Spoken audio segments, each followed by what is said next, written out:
বিএনপির দীর্ঘ সময়ের রাজপথের আন্দোলন ও ত্যাগেই শেখ হাসিনার পতন সম্ভব হয়েছে দাবি করে বিএনপির মহাসচিব মির্জা ফখরুল ইসলাম বলেছেন, বিএনপি ১৫ বছর লড়াই করেছে বলেই ছাত্র জনতা হাসিনাকে বিদায় দিতে পেরেছে।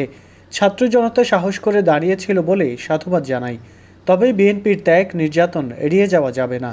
সোমবার বিকেলে ঠাকুরগাঁও সদর উপজেলার শিবগঞ্জ ডিগ্রি কলেজ মাঠে সদর থানা বিএনপি আয়োজিত জনসভায় এসব কথা বলেন তিনি। মির্জা ফখরুল অভিযোগ করে বলেন, শেখ হাসিনা ভারতে বসে দেশের বিরুদ্ধে ষড়যন্ত্র করছে। বাংলাদেশে কোনো সাম্প্রদায়িকতা নেই। এই অবস্থায় সকল ষড়যন্ত্র ও উগ্রবাদ সকলকে ঐক্যবদ্ধ হয়ে মোকাবেলা ও প্রতিহত করতে হবে। ভোটের অধিকার, সামাজিক ন্যায় বিচার প্রতিষ্ঠা, নিজের অধিকার আদায়ে সবাইকে ৫ আগস্টের মতো আবারও রাজপথে নেমে আসার আহ্বান জানিয়ে বিএনপির মহাসচিব বলেন, ভোট চাইতে আসি নাই। দেশ, মাটি, মানুষের জন্য প্রয়োজন হলে আবার ঐক্যবদ্ধভাবে লড়াইয়ের প্রস্তুতি নিতে হবে। এছাড়া দেশের শান্তি ও স্থিতিশীলতার জন্য এই সময় তিনি দায়িত্বশীলদের আরও সচেতন ও সতর্ক হওয়ার কথা জানিয়ে বলেন, অনেকে যারা দায়িত্বশীল জায়গায় আছেন তাদের উল্টাপাল্টা কথা বলা বন্ধ করতে হবে। দায়িত্বশীল জায়গায় বসে ভুল কথা বলে জনগণকে বিভ্রান্ত করা যাবে না।